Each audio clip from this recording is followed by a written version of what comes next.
तरफ देखा जो उसे ही देख रहा था। उसे अपनी तरफ देखते पाकर निवेदिता ने नजरें नीची कर ली। चेक करो इसे अच्छे से, मुझे जानना है कि क्या ये प्रेग्नेंट है। मेरी मर्जी के बिना कोई भी औरत मेरे बच्चे की मां बनने लायक नहीं है। क्या? हमेशा से लोगों को इंतजार था अद्विक के वारिस का, जो उसके काम को आगे ले जाए और उसके जैसा ही सक्सेसफुल हो। और उसके लिए कई लोगों ने लड़कियां तक भेजी, पर अद्विक को लड़कियों को छूना तो दूर, देखना तक बर्दाश्त नहीं था। पर इस बार उससे गलती हुई थी, और वो भी बहुत बड़ी। प्रेग्नेंट शब्द सुन निवेदिता के दिमाग ने काम करना बंद कर दिया। कैसा पागल आदमी है ये, क्या बोल रहा है? पर फिर उसे लगा शायद वो लड़का नहीं चाहता हो कि वो उस रात की वजह से सफर करे। पर फिर भी उसके कहे शब्दों को सुन बड़ा अजीब लग रहा था। हाँ, ये सच था कि उसने इस बारे में एक बार भी नहीं सोचा था, पर ऐसे सबके सामने कोई लड़का उसे कैसे खड़ा कर सकता है? ऐसा कुछ भी नहीं है जैसा आप सोच रहे हैं। अगर होता तो अब तक पता चल जाता, पर मैं प्रेग्नेंट नहीं हूँ। तुमने टेस्ट करवाया था? अद्विक का जवाब सुन निवेदिता ने अपना सर झुका लिया। अद्विक उसे देख उसका जवाब समझ गया।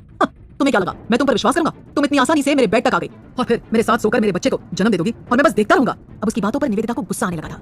बड़ी वाहियात आदमी है, मैंने कभी ऐसा सोचा भी नहीं। अरे जिस आदमी को जानती नहीं उसके बच्चे को जन्म देने का क्यों सोचूंगी? और आप हो कौन जिसके लिए मैं ये कदम उठाऊं? अद्विक ने गुस्से में उसके दोनों तरफ अपने हाथ रखे और उसकी आंखों में देखने लगा। अद्विक को अपने इतने करीब देख निवेदिता की डर की मारी सांसें ही अटक गई। अद्विक उस वक्त बहुत ही खतरनाक लग रहा था। बहुत जल्द तुम्हें बताऊंगा कि मैं हूं कौन। उसकी काली गहरी आंखें जिनमें इस वक्त सिवाय गुस्से के और कुछ भी नहीं दिख रहा था, उन आंखों को देख निवेदिता के दिल ने जैसे एक पल को धड़कना ही बंद कर दिया हो। अद्विक उसके चेहरे पर डर देख पीछे हट गया और हाथ बांध खड़ा हो गया। निवेदिता के डर या परेशानी से उसे कोई फर्क नहीं पड़ता था। भले ही निवेदिता के दिल और दिमाग में कुछ भी चल रहा हो, पर उसे अपना चेकअप करवाना ही पड़ा। उसे बड़ी शर्म आ रही थी क्योंकि पहली बार लोग उसे ऐसे छू रहे थे। डॉक्टर्स के पास वो पहले भी गई थी, पर कभी इस तरह से उसका ट्रीटमेंट नहीं हुआ था। और दूसरा, वो साइको इंसान उसी कमरे में खड़े होकर हर एक चीज को बड़ी बारीकी से देख रहा था। आखिरकार 2 घंटों तक चला चेकअप पूरा हुआ। निवेदिता ने अपनी आंखें बंद कर ली। वो अंदर ही अंदर पूरी कोशिश कर रही थी कि वो अपने आंसुओं को बाहर ना आने दे, पर इस वक्त उसका दिल चीखना चाहता था, रोना चाहता था, पर वो मजबूर थी। इस वक्त कुछ भी उसके हाथ में नहीं था। अगर कुछ था तो सिर्फ चुप कर बैठना और जो हो रहा था उसे देखना, क्योंकि उसका कोई भी कदम उसे मुसीबत में डाल सकता था।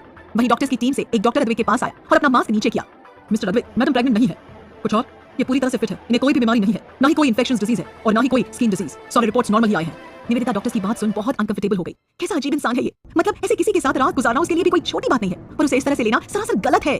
पक्का ये आदमी दिमागी रूप से पैदल है, तभी इतनी देर तक खड़े होकर उसका पूरा चेकअप देखता रहा, ये जानने के लिए कि क्या उसे कोई बीमारी है। पर अब जब सब क्लियर हो चुका है तो अब उसे यहाँ से जाना सही होगा। अब चैन मिल गया आपको? नहीं हूँ मैं प्रेग्नेंट और ना ही कोई ऐसी बीमारी है जिससे आपको फ्यूचर में दिक्कत हो। अब प्लीज मुझे जाने दीजिए और भूल जाइए उस रात को, हमेशा हमेशा के लिए।